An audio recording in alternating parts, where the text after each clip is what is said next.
Glasgow was love at first sight, and I've tried to visit it as often as possible, but 3 years since the last trip was too long to be absent from its splendour.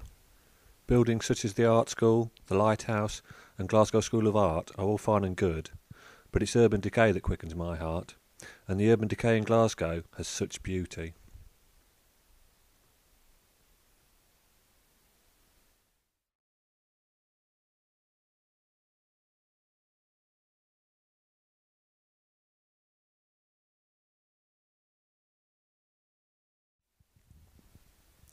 One example of this beauty is on the corner of Dixon Street and Clyde Street.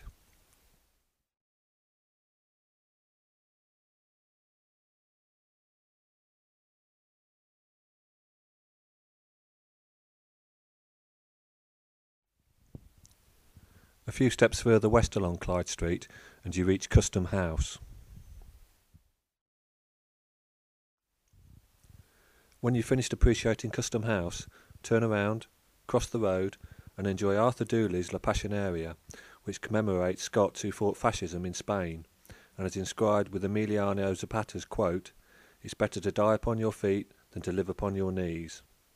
The tourist scum obviously wish to keep you on your knees. You're not productive for them when you're dead.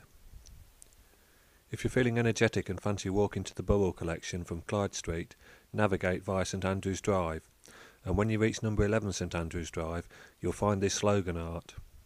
I love slogan art, and the lights read, "See it the way I do." I searched, but couldn't find anything on the origin of this work. If you're not fatigued and in need of more art after the Borough collection, which isn't my sort of thing, but has a wonderful comforting atmosphere, wander down to Kelvingrove Art Gallery and Museum. I say wander, it's 4 miles, so don't dawdle too much. The exterior of Kelvingrove does little for me, far too gothic.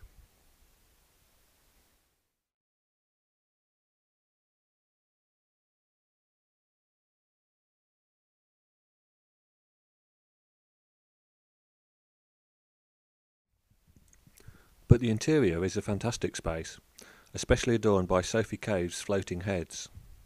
I spent some time contemplating her work and my mind wandered off as to how the heads were kept clean, because I couldn't spot any dust on them.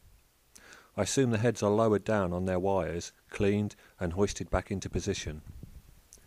Exit Kelvingrove on Argyle Street and walk into town until you hit Debenhams.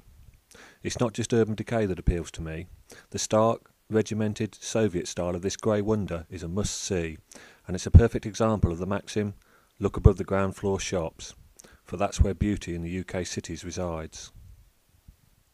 For the last taste of art, head for GOMA in the Royal Exchange Square. The Nicky de Saint Phal exhibition held little interest.